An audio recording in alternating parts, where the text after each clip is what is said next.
Friends, நீங்கள் பார்க்குறது வந்து எல்லாருக்கும் ஃபேவரட்டான மெனு முருங்கைக்காய் சாம்பார் வித் பொட்டேட்டோ ஃப்ரை.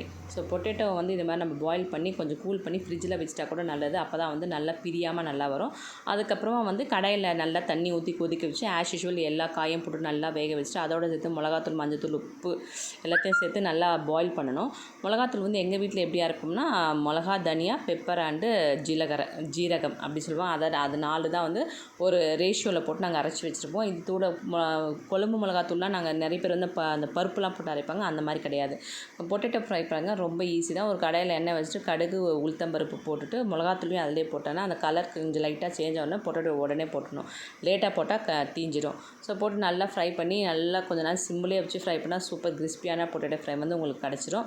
ஸோ இந்த பொட்டேட்டோ ஃப்ரை வந்து நம்ம கண்டிப்பாக சாம்பாருக்கு வந்து நல்ல காம்பினேஷன். அது மேலே வந்து நம்ம அந்த பெருங்காய பவுடரும் போட்டால் இன்னும் நல்லா ஃப்ளேவராக இருக்கும். பாருங்கள், அந்த மீன் வயல் இந்த சாம்பாரில் இருக்கிறது எல்லாமே நல்லா கொதித்து எல்லாம் தண்ணி கூட கொஞ்சம் சுண்டிடுச்சு. அதுக்கப்புறம் நம்ம அதை பருப்பை போட்டுட்டு நல்லா புளியை கரைச்சி அதில் ஊற்றிட வேண்டாம். புளியை கரைச்சி ஊற்றி கொஞ்சம் ஒரு கொதி வந்த பிறகு நம்ம வந்து நல்லா தாளித்து கொட்டிட்டு ஆயிடுச்சு. ஸோ ரொம்ப சிம்பிளான சாம்பார். எது பண்ணாலும் வந்து கரெக்டான பதத்தில் பண்ணால் நல்லா ஃப்ளேவராக வரும். ஸோ ஒரு டிப்ஸு, கடைசியாக வந்து சாம்பார் எவ்வளோ தான் பண்ணாலும் கொஞ்சம் ஃப்ளேவர் வரல அப்படின்னு நினச்சிங்கன்னா எல்லாமே முடிஞ்ச பிறகு கொஞ்சம் தனியாத்தூள் எடுத்து மேலே போட்டிங்கன்னா அந்த தனியாத்தூள் வாசனை நல்லாயிருக்கும். ஸோ அதுக்கப்புறம் ஃபைனலாக வந்து நம்ம கொஞ்சம் கறிவேப்பிலை போடலாம், கொத்தமல்லியும் போடலாம். என்கிட்ட அன்றைக்கி வந்து கொத்தமல்லி இல்லை, ஸோ அதனால் நான் கொத்தமல்லி போடலை. பாருங்கள், நல்லா கலர்ஃபுல்லாக வந்திருக்கு. அன்றைக்கி சூப்பராக இருந்தது.